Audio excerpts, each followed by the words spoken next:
Later this morning, here was his call. Three receivers bunch to the left. Beck is looking that way. And still looking. Takes off running. Carson Beck with his legs. Puts Miami on top. What a drive. Chambliss connects the snap. Backpedals. Launches to the end zone. Broken up. And the Miami Hurricanes head home to play for a championship.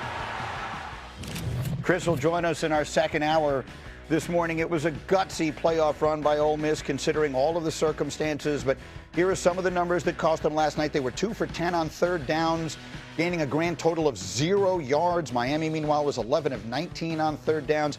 That leads to a ridiculous edge. Miami almost 43 minutes time of possession last night. So after the game, Ole Miss's coach and quarterback talking about the run his team had.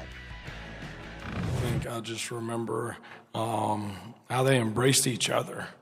I mean, there was a lot over the last month or so, or however long it's been now, to where, somebody could have not been a good dude. Somebody could have not worked hard. Somebody could have not showed up on time. And, I can't recall one issue.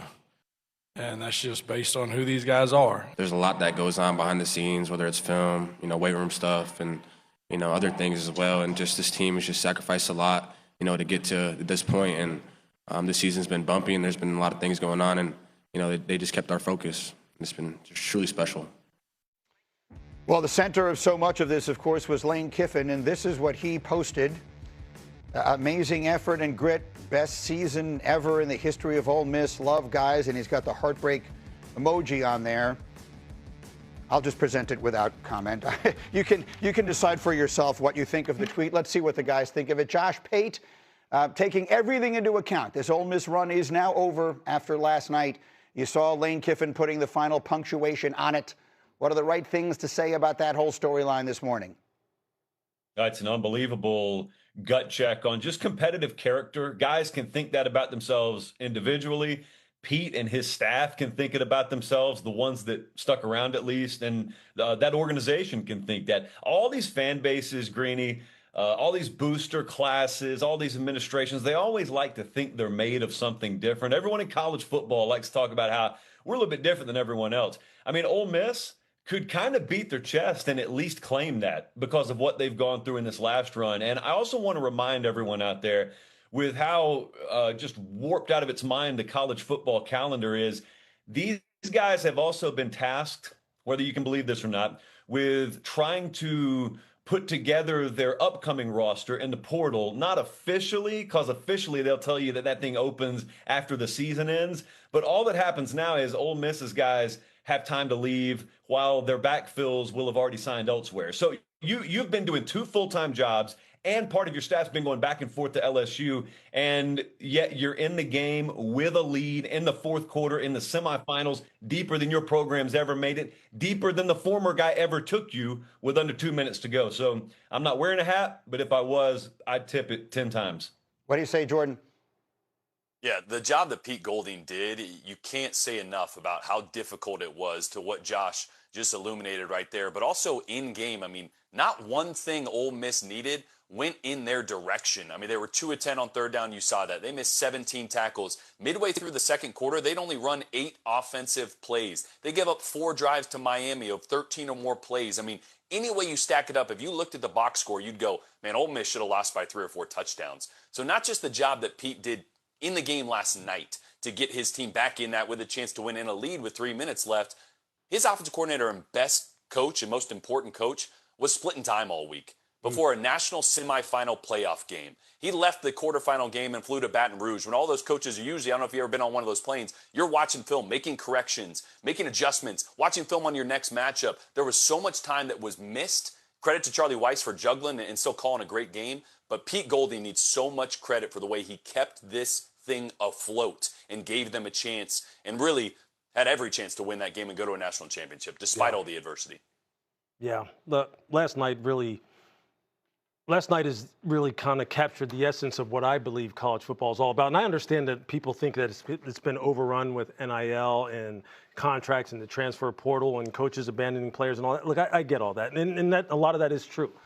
But the game still is about the guys who are playing, the men in the arena, the guys who are on the football field. And last night you saw, and Josh, I think you put it perfectly, and I use this word all the time, you saw competitive character at its finest on both sides of the ball, quite honestly, from both Miami and from Ole Miss. Because Miami did everything they could to kind of allow Ole Miss to kind of hang around in that football game. And Ole Miss did just enough to hang around in that football game. And quite honestly, they made it very difficult on themselves. Look, Keywan Lacey getting injured on that long touchdown run early in the game is a huge occurrence in that football game. He had, 70-plus yards on that one run, finished with just over 100 yards. This is a guy who's been a hammer all season long. Here's the run. All season long, he has been a hammer, an absolute workhorse for them. And quite honestly, they didn't really use him that much in that football game because they were trying to save him, and they had to put it all on Trinidad's shoulders. And Trinidad almost delivered.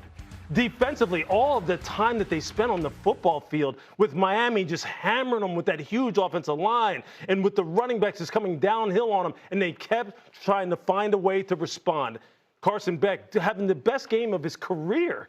I mean, there's just so many storylines. You tip your cap to both of these football teams. You tip it to Ole Miss because you're heartbroken for them. You're heartbroken for these kids. You could see it on Trinidad's face, what it meant to him and what it meant to this entire football team. But Miami, hey, look, done a couple of their games this year. What Mario has done down there, he has resurrected an absolute sleeping giant. He's resurrected it, and they're going to be even better next year. They're going to be better next year. And Carson Beck, how good of a story is that? This is a guy who didn't even know if he would be able to throw this year, if he would be okay. And then when he had that bad stretch in the middle of the season, people were saying, well, Carson Beck's out of here. He's not that good. This is just why Georgia moved on from him. And they said, go ahead and hit the transfer portal. Now look at him. Now he's going home. They will play in their own stadium a week from Monday night, something that no team has done in the playoff or BCS championship era. Who will they play? We'll find out tonight when Indiana, Oregon go head-to-head. As we continue, much more on the Beck Legacy Drive. How much did his draft stock jump last night? I want to hear from Lewis about both of the quarterbacks in last night's game because we already know that tonight the stage is set for the top two quarterbacks in the country going head-to-head with absolutely everything imaginable at stake. It is an unforgettable Football Friday, and we're glad you're with us. Getting up on ESPN.